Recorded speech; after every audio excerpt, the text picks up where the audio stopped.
Chelsea Firth. I'm a program manager with the International Association of Emergency Managers, and I'd like to welcome everyone today to the IAEM USA COVID-19 Cost Recovery webinar that's hosted by our Disaster Cost Recovery and Finance Caucus.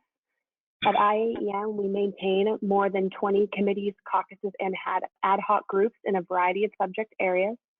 The Disaster Cost Recovery Caucus routinely meets on a bi-monthly basis to review federal regulations and audits relating to disaster cost recovery. And I would like to thank our sponsors. We have two sponsors today for this webinar series, AG Witt and the Martinet Group. So I'd like to turn it over to Bill Riley with AG Witt for just a brief opening remarks. Bill, over to you.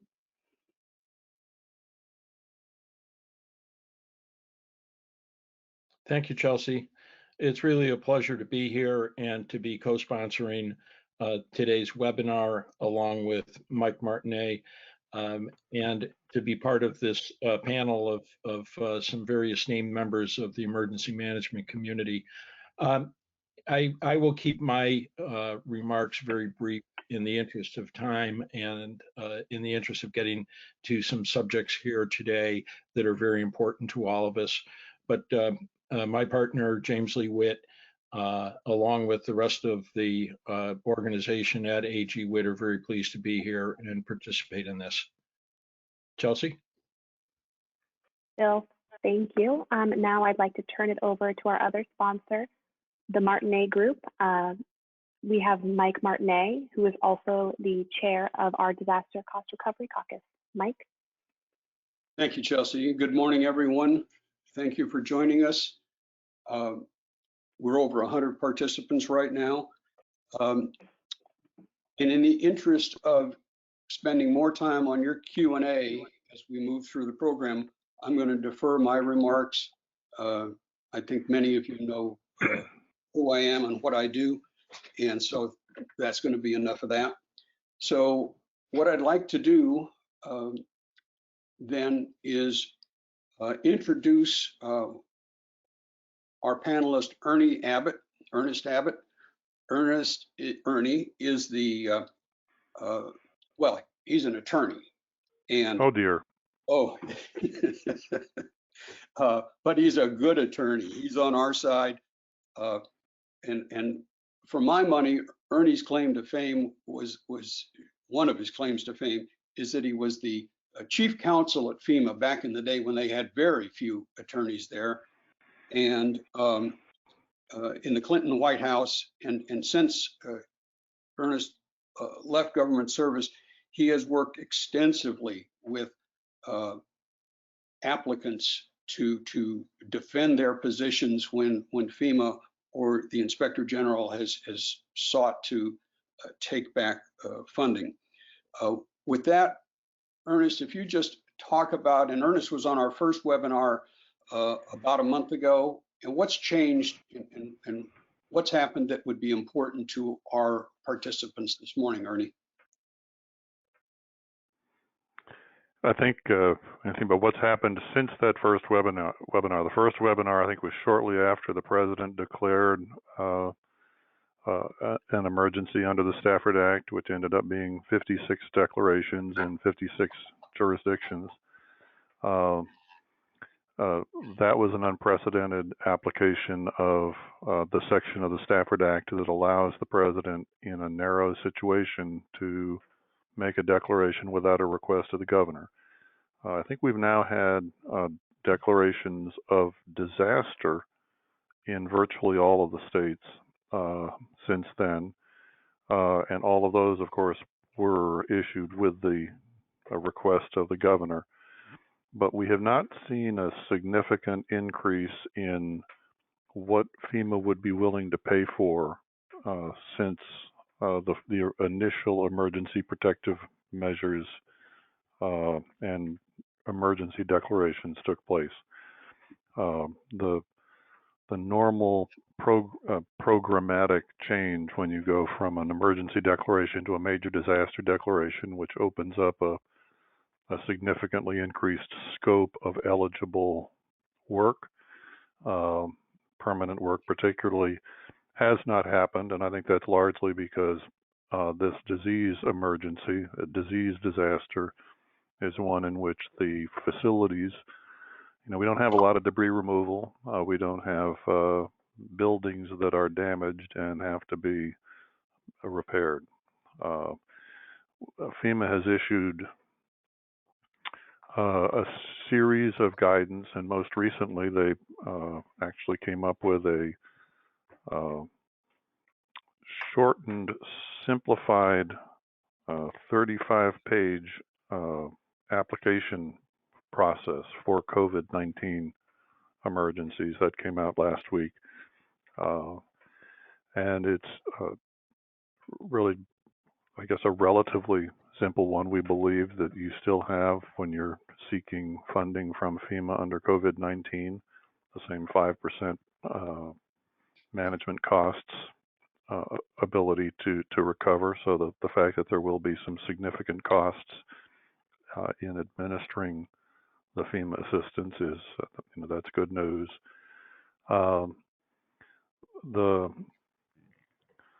They tried in their simplified application to kind of segregate the information that's needed out to project application information, then scope of work. They provided some check boxes as the kind of scope of work that you would indicate that you would be requesting, and those check boxes generally follow the eligible emergency protective measures guidance that FEMA has already issued, and then they discuss what other kind of schedules you would be needing to submit, cost estimates, documentation, situations where you would need environmental and historic preservation kind of questions. So it is, I think, a helpful document. I am told that there is something like a 17-page guidance document that FEMA is preparing, which will provide even more detail on what it is that FEMA will find eligible and what it is that might not be eligible under this COVID-19 declaration. And then maybe just to close off these initial remarks, because I know people are more interested in the questions. I am not aware that FEMA has yet obligated a COVID-19 project worksheet for a non-state applicant. I know there's been some significant funding for state emergency management agencies, some of which submitting PWs for expanded hospitals. It's conceivable. I don't really know about New York City. It's conceivable New York City has had some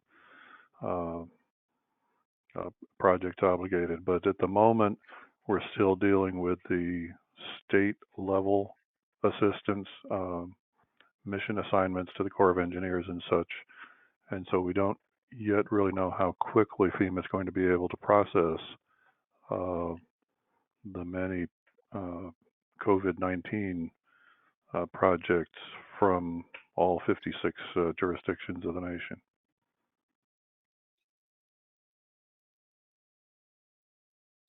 Okay, thank you very much, Ernie. Bill, you want to talk about what you've seen change and what might be of coming interest for our attendees? Sure, thank you, Mike. I think I would echo what Ernie just said, and then maybe introduce a couple of things that perhaps we want to talk about today, and just some observations that I've made. The RPA process has begun, and so far with the clients we've represented, it seems to be going rather smoothly, though we haven't seen any movement beyond the initial submittal of the RPA. I think that Ernie's observations regarding eligibility and the documents that FEMA has produced in terms of eligibility guidance were good. I would add, though, that most of the guidance that has come out of FEMA has been somewhat limited in scope and not all inclusive of what you would find in the Public Assistance Policy Guide. And they have mentioned in their guidance documents that the list of potentially eligible items is not all inclusive. So I would just, like to inform people that they go back to the Public Assistance Policy Guide and to 44 CFR when looking at issues of eligibility, and they may find a broader, more expansive list of potential eligible items under this disaster declaration. I think that there are also a number of very interesting scenarios that may play out that we don't have much guidance on right now that potentially might be eligible. And those things are around costs incurred for distance learning, costs associated with construction projects that were underway by our applicants that have now been influenced or impacted by COVID-19 restrictions, and just how FEMA is going to deal with those things, and what you as applicants or subgrantees should be doing to properly document those kinds of instances. And I guess the last thing I'd like to say is that perhaps most importantly, to keep in mind that everything that's done today is going to be scrutinized at some point in the future, perhaps a long distance in the future, and that the lens at which we're viewing things right now is not going to be the same lens through which FEMA, an auditor, or the OIG is going to be looking at things many years down the road. So I would caution everybody that when they are preparing their documentation, they prepare it with an eye to the future. I was on a call with another panelist a few days back, and that panelist was advising on documentation, and I took exception to it only because I don't think it's going to be enough to document things. I think it's going to be, there's going to be a required step that you take in order to make sure that you are doing everything possible to meet the requirements under FEMA public assistance policy and under 44 CFR. The better you can document those things with an eye towards a future audit or a future view of compliance, you should be doing that. Mike?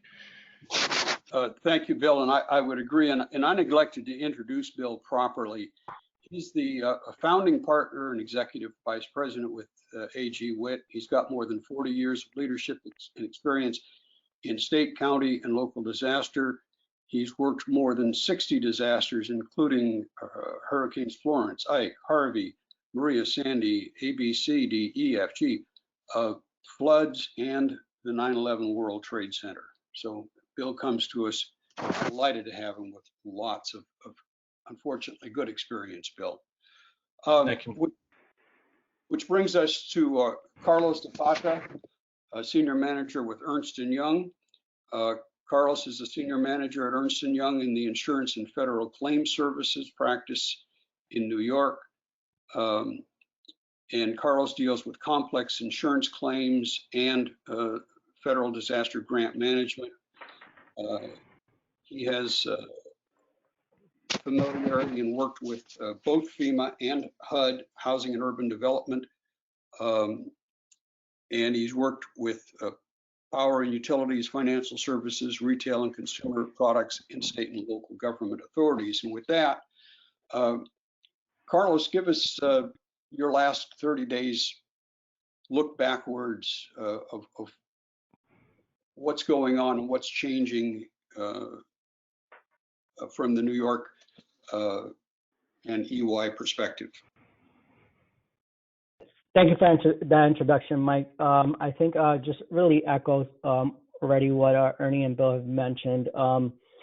Being unprecedented time with all 50 states being declared for disaster first time in history, there is a lot of information out there, but I think where we really are wanting more is that FEMA guidance where Ernie had mentioned this upcoming guidance that will help clarify some costs, especially considering what we're dealing with now, the uniqueness of it being disease and COVID, just seeking additional guidance, and always being in New York, I think, wanting to hear more about that federal share. We have different press conferences and so on. So I think it's, even though we've, or it seems like forever since this first started, there's still a significant need for information. As some information has trickled in, I think those big questions are out there. But there are some things that have been done, like the simplified process, and then just hearing these entities going to the RPAs. That's good to hear. But I think as we progress, we obviously are in need for more information, and it being fluid. Looking forward to that FEMA guidance. But I definitely want to leave this open for a bunch of your questions so we can get through those. Thank you, Carlos. Got a comment here from John Pinito, my friend in California. He says that in California, the PDMGs, the program delivery managers, have been assigned to jurisdictions that have requested expedited funding. So that's some motion in the right direction. Excuse me. What I'd like to do now is take a running overview of the handout materials that are available here on the web, and just highlight for you what's in there. If you've been on one of the previous webinars, the material has changed. I took out some stuff that was dated, and I've added some stuff that's been newly released from FEMA, but we will start at the beginning, as always.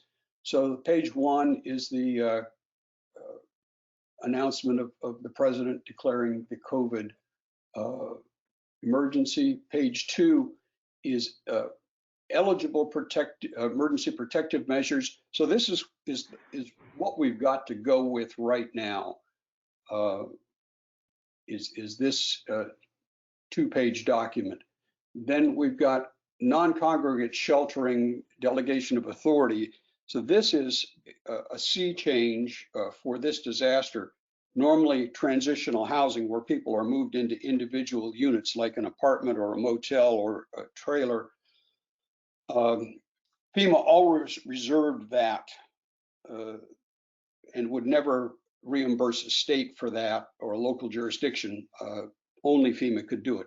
Now they have delegated this to the regional administrators, and the states are able to do this because of the unique situation here. So that may be important to you. Here's a pandemic information for private nonprofit organizations. If you're one of those, it's worth reading. Or if you are using or working with private nonprofits for things like especially feeding and food distribution. I've been working with some people who are trying to set those agreements up. So that may be important to either local jurisdictions or the private nonprofits. Here's the public assistance simplified application as it was issued, I believe, in March. On page 9 is the application simplification information, talking points from FEMA, fact sheet on the extension, basically, of appeals and arbitrations under the DRRA, which was issued last fall. Page 14 is procurement under grants. Now, all 3 of our panelists have alluded to this, the documentation and purchasing compliance. FEMA believes by watching how we procure things, they can best control their costs. And so your procurements are going to come under intense scrutiny, both from FEMA and down the road, the Inspector General in some cases. So here's information on that. There's the memo, and then here's the fact sheet, the procurement under grants conducted under exigent or emergency circumstances. That runs on for several pages. Then on page 22 of this document, is material taken directly from the Public Assistance Program and Policy Guide, or the PAPA-G, and that starts down at the bottom there under number 9, medical care. And going through that, then we get to page 32, public assistance and the question of a reasonable cost evaluation. There's been some stories in the media of people gouging prices. Well, FEMA's all over that. And by the way, in the CARES Act, there are provisions for inspectors general. The federal agencies, knowing this much money is in play, $2 trillion on the first round, there are people who are going to try and decide they want more of it than they are entitled to, and the inspector generals are going to be looking for those people big time because there's so much money out there. Okay. And on page 41, the application simplification for declaration of COVID-19, that's talking points again, 3 pages. And then on page 44, we get the public assistance applicant procurement compliance checklist. This runs on for more than a dozen pages. I would recommend it as a useful tool, in fact, perhaps a necessary tool, if you're doing large scale procurements over what the feds call the simplified acquisition threshold, which is a bureaucratic way of saying $250,000 at this time.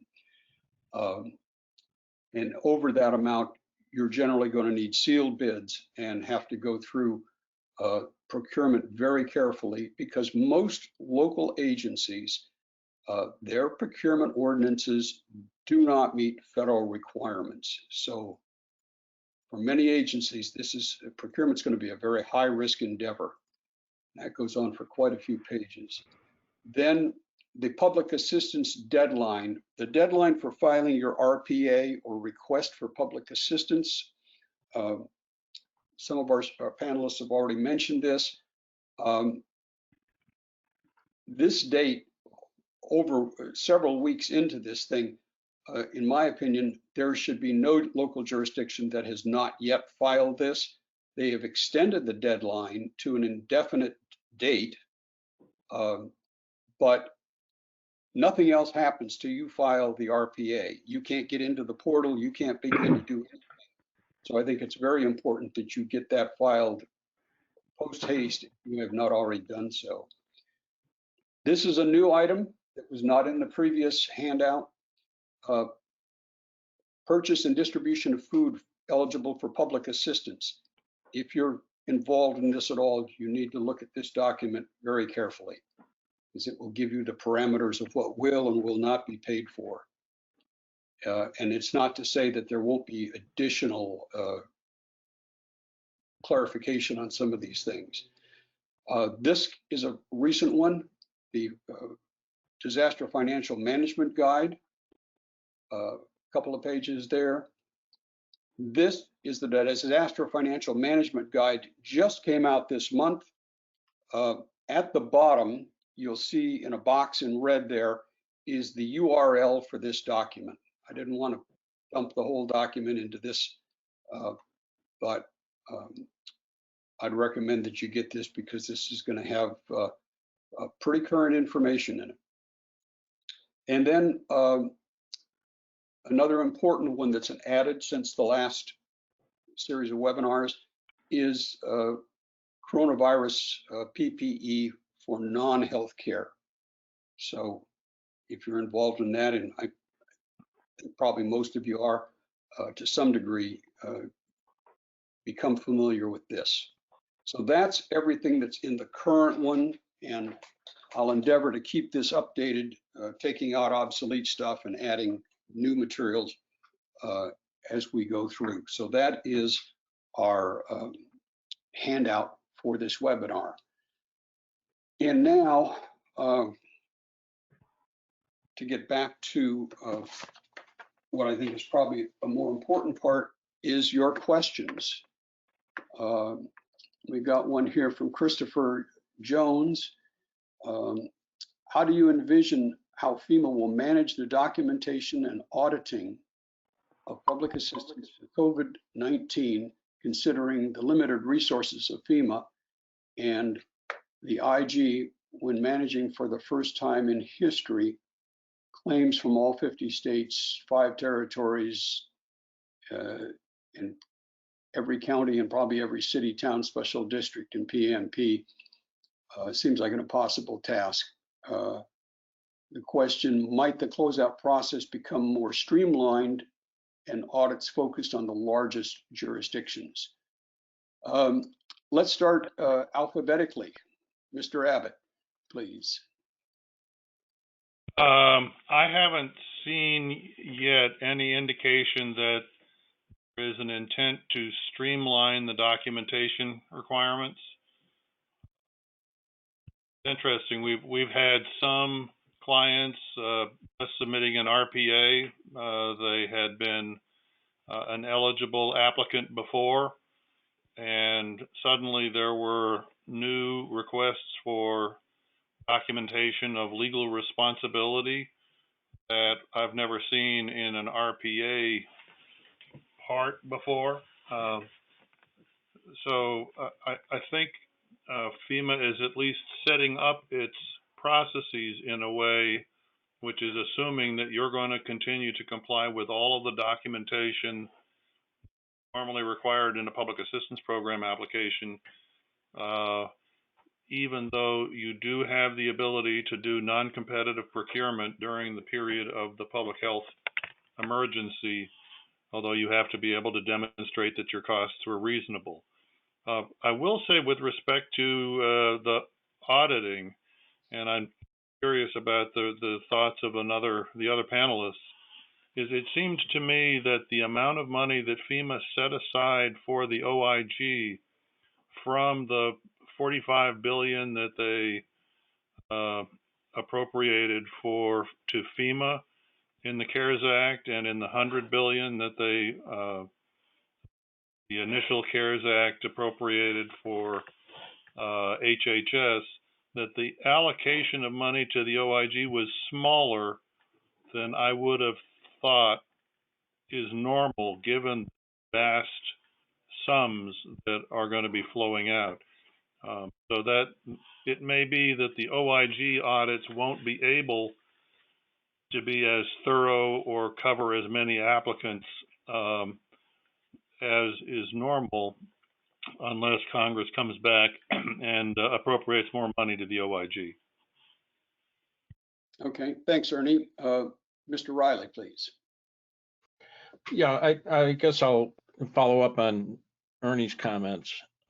I think that regardless of the amount of money that has been set aside for the OIG's office, that it's important for all applicants to adhere to FEMA policy and to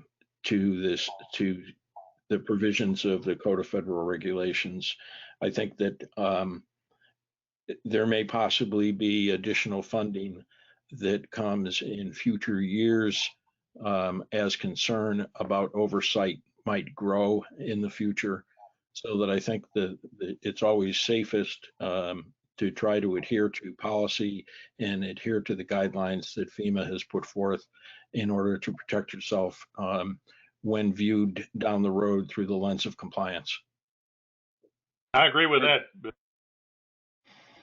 And Carlos, Mr. Zapata. Yeah, I definitely agree with Bill or Ernie here.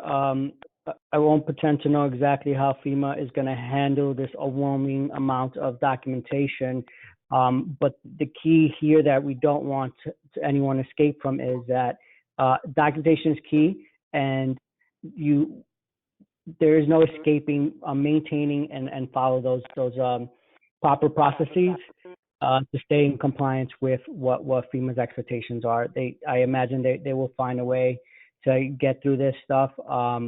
But the best course that you should take is document.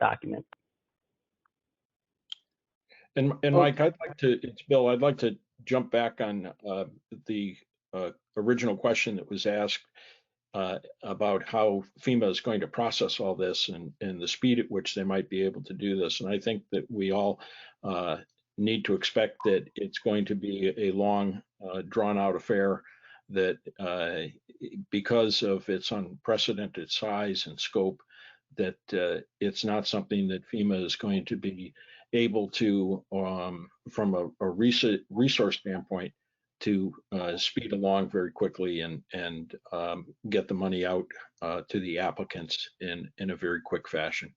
So I think that we have to start with an expectation that is lower than what we might expect in a normal disaster. I think you're absolutely right, Bill. A lady that I correspond with in South Texas after Hurricane Harvey, it was 13 months before they got their first project worksheet approved.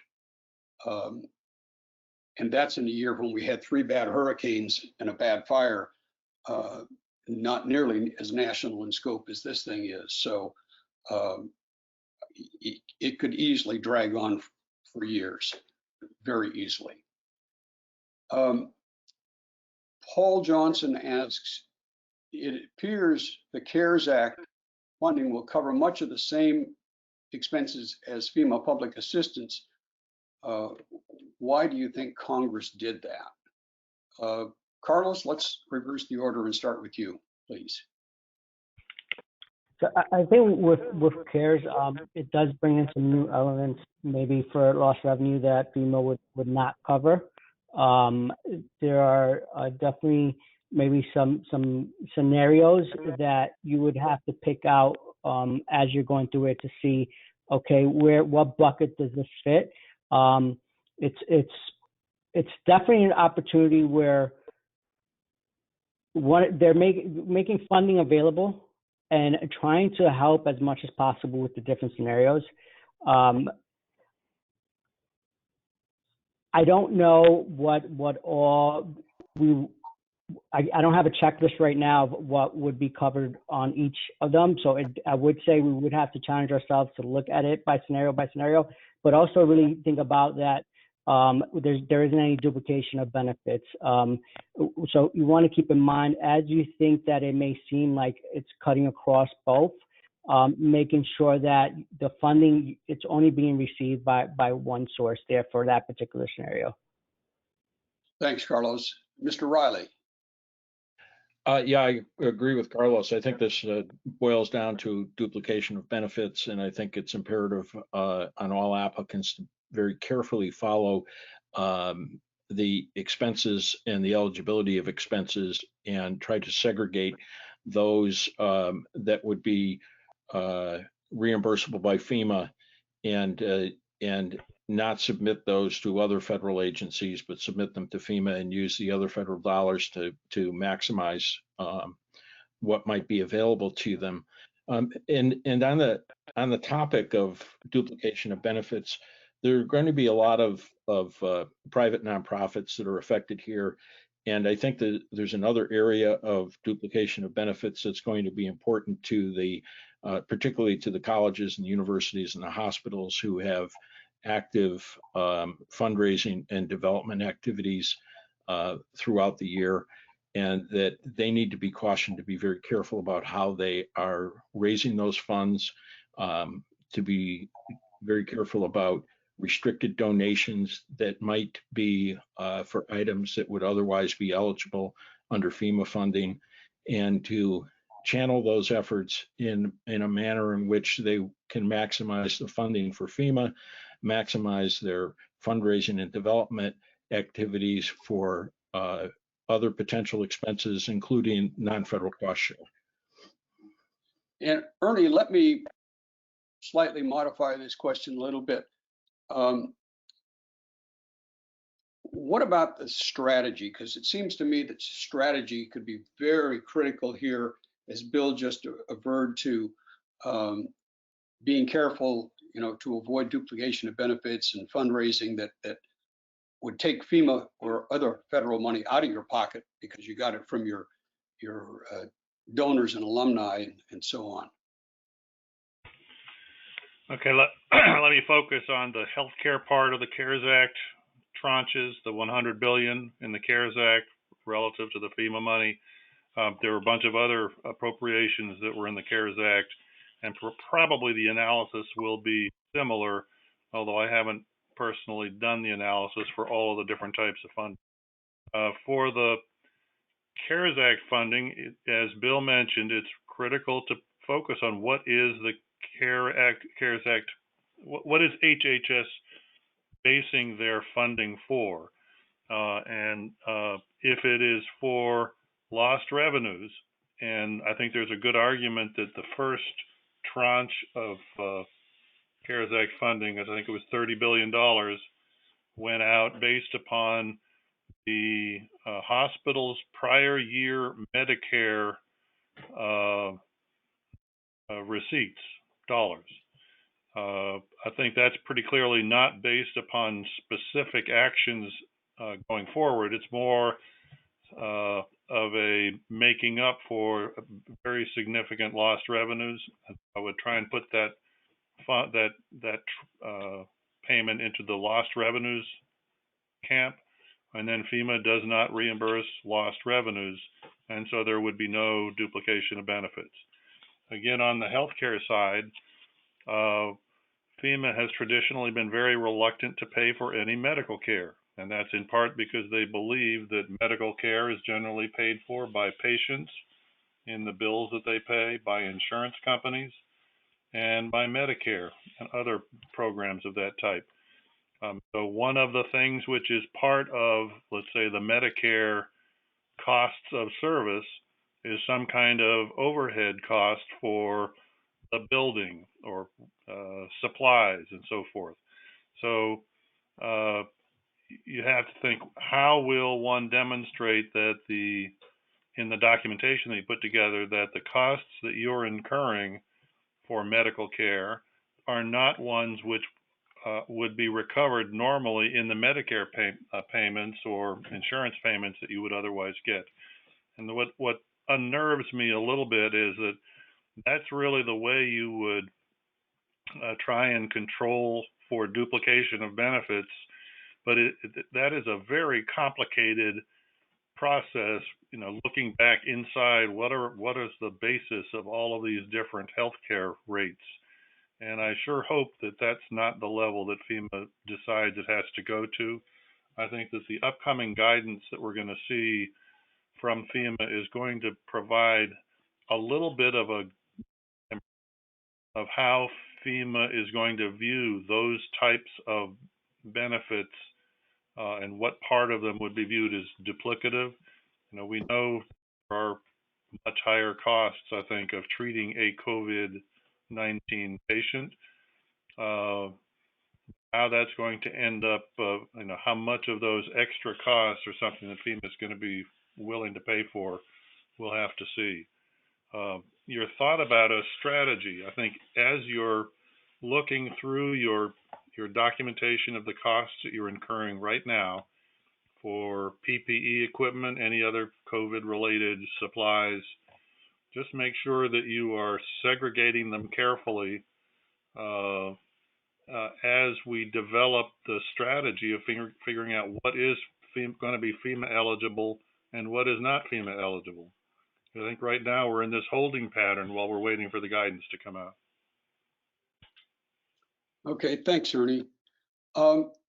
Gloria Del Rosario asked a question. If we don't file for expedited funding, will that negatively impact our ability to receive FEMA funding later? Bill, you've been in the middle so far. Let's start with you. Thank you. Yeah, that's an interesting question, and I'm not sure how to answer it. I think that not being in the group looking for expedited funding might not necessarily jeopardize your ability to get the funds, but I think it probably will slow it down. I think FEMA will likely, and yet to be seen, work through the expedited funding requests first, and then turn to other funding requests. But just the sheer size and scope of this disaster, I think, is going to dictate that it will not be a speedy reimbursement process, and that, like I said before, I think that we all need to set our expectations on the fact that this is likely to be a long, drawn-out affair. I hope that answers the question. Carlos or Ernie, do either of you have any additional thoughts? I mean, I think expedited funding is expedited as compared to what? You know, the requirement for expediting funding is it has to be, you have to show an immediate need, immediate need for funding to continue life-saving emergency protective measures. And what's interesting is to take those words against the data that we're beginning to see, that the vast increase in the rate of, or that the rate of new cases has stabilized, and the number of new cases may be stable right now, may even be declining. And so we're going to be facing, even before we have our first expedited funding application, a situation where maybe some of the expedited measures that were taken to meet the forecast needs or the forecast surge, so that we would in fact provide real medical care to the COVID patients when they arrived. If the COVID patients don't arrive, well then FEMA say, would those expenses be ineligible because there's no continued need to meet the to continue life-saving emergency protective measures at that level that you spent the money on. Now there is a lot of unease that I feel from several cases, appeals, and arbitrations that we're handling where the state or an applicant took emergency protective measures in order to be able to respond to Hurricane Irma or another hurricane. And then it turned out the hurricane moved in the other direction and you didn't need it, or FEMA activated its own program and you didn't need what the applicant had done. And so the expenses were for an underutilized facility, and because it was underutilized, FEMA declared them ineligible. I think we're going to have some interesting or experiences going forward about how you grapple with the inability to project accurately rate of increase in caseload for COVID-19. And I think, to Ernie's comment, that would go to the necessity of documenting what information you had as the responsible agency, and how that available information enabled you to arrive at the decision so that you can defend it if the need be.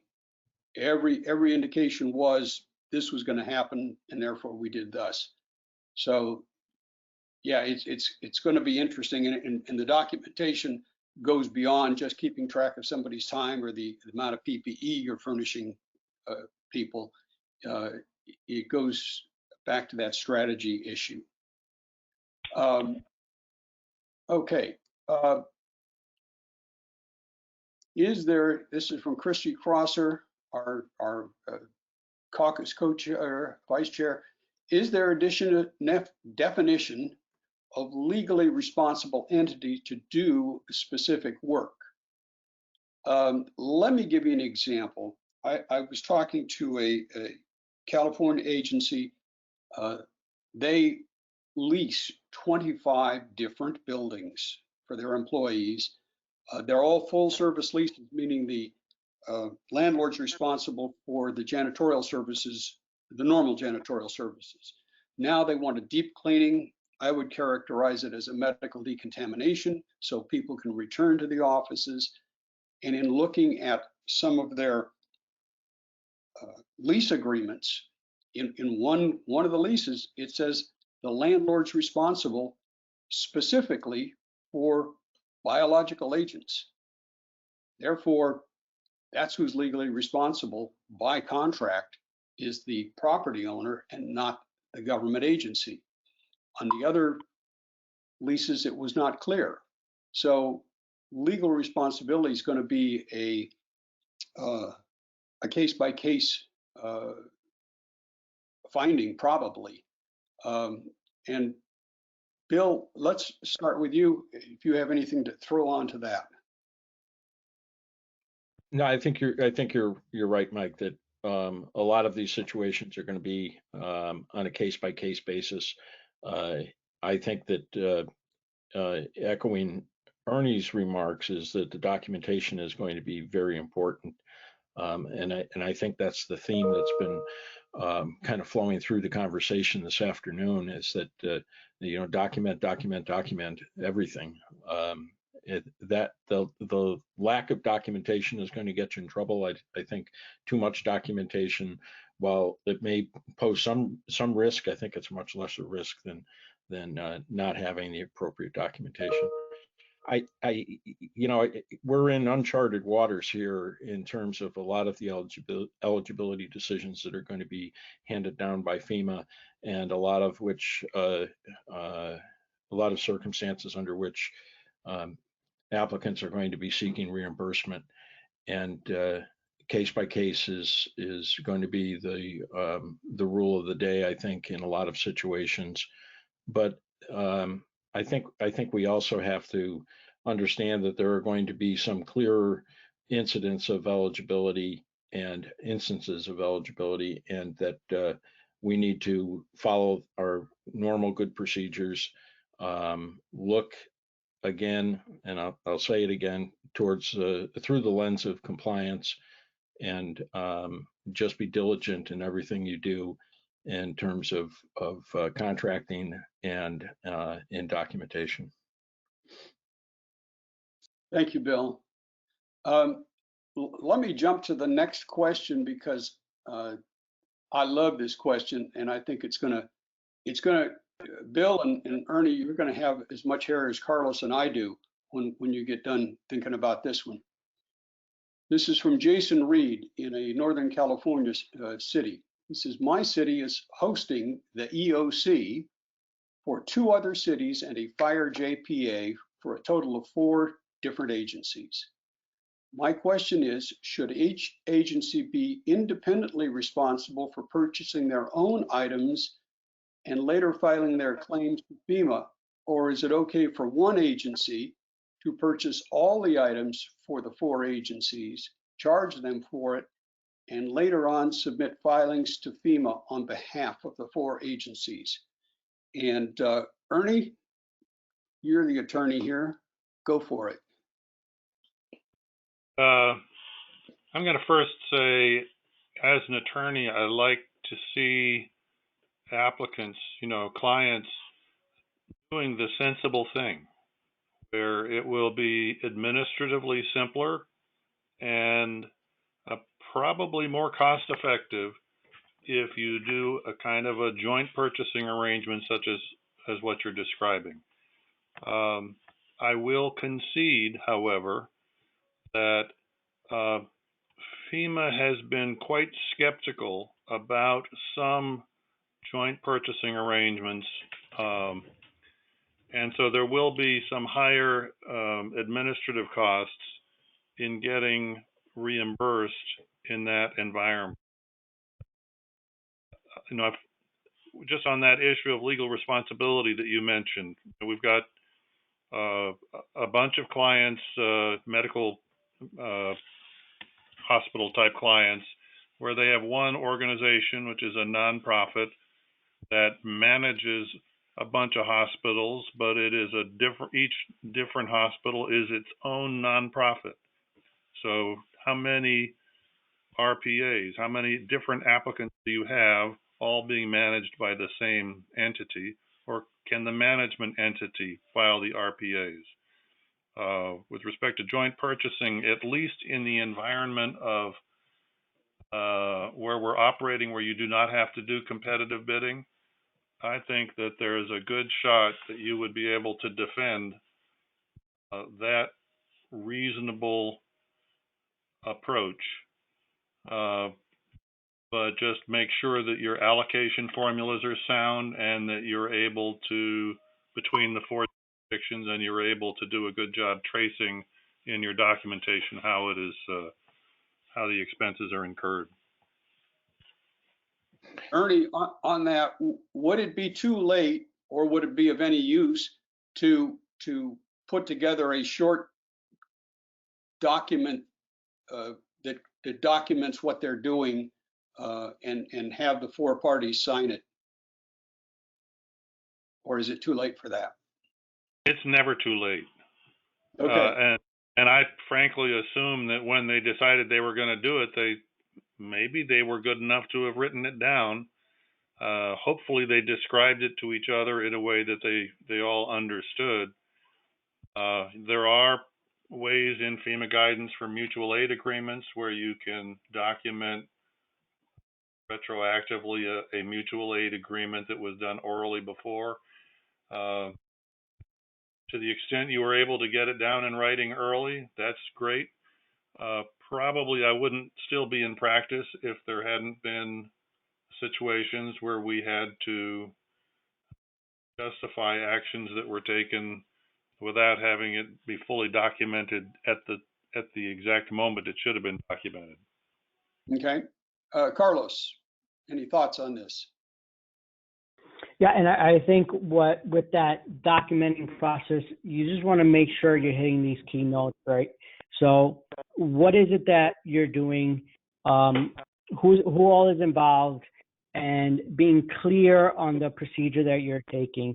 And even beyond that documentation, starting from the beginning, is how did this come about? Who asked for the EOC, that type of documentation? If there's a trail of documentation, and ultimately, if the decision you come to, imagine it's some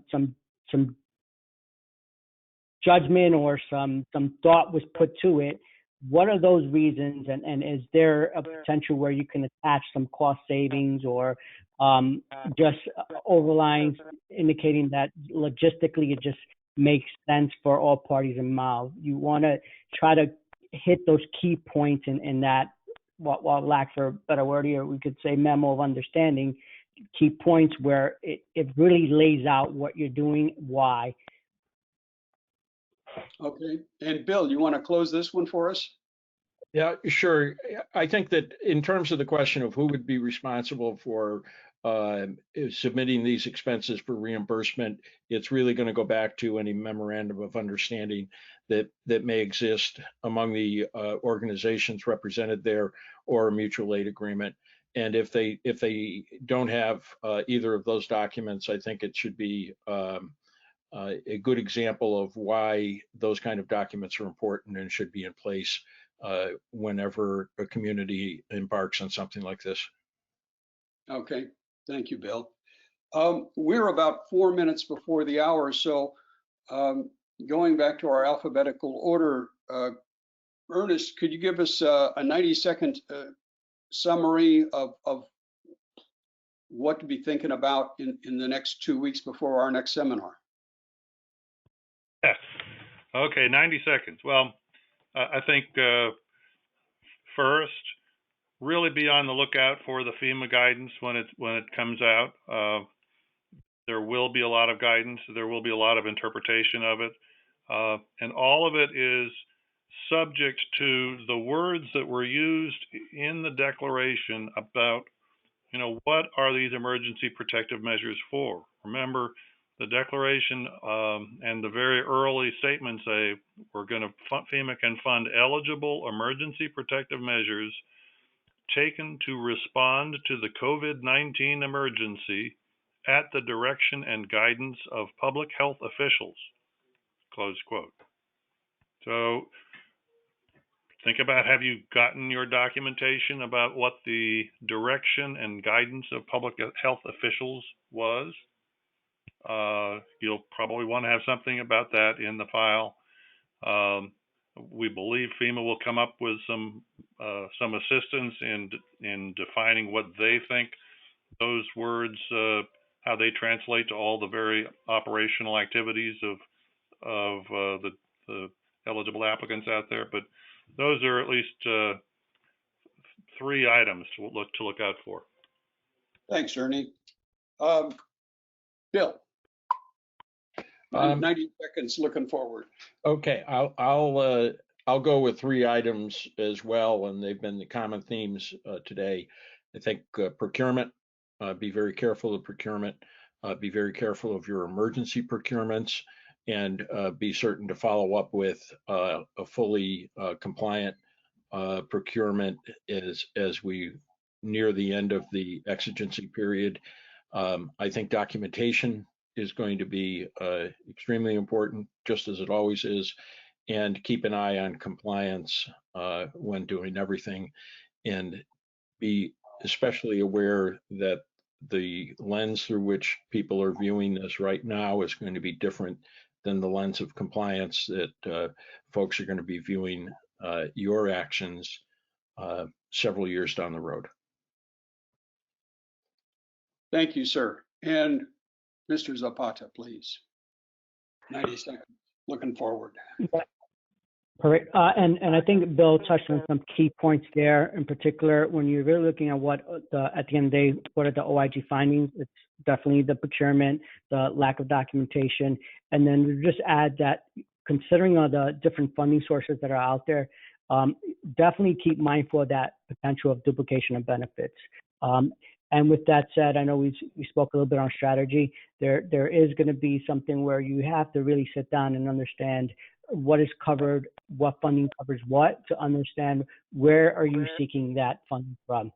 The other point I wanted to add is Mike had at the beginning of this webcast pretty much did a great job of putting out there what's on the websites and documentation that's been gathered. I think that is a great resource.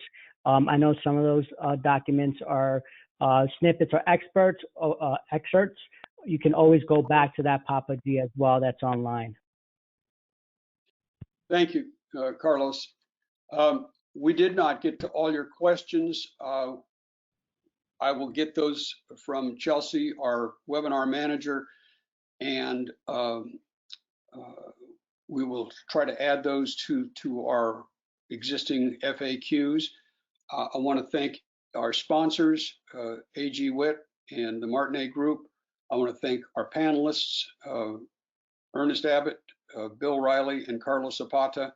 And I especially want to thank IAEM and our webinar manager, Chelsea. Thank you for the support.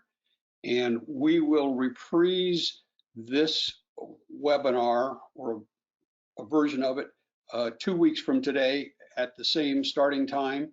And we will do it again twice in May, always on the second on Tuesdays, and then once more into June. And then at that point, depending on the level of participation, we'll determine whether we continue the series in one fashion or another, and for how long. So again, thank you, and I turn it back to Chelsea.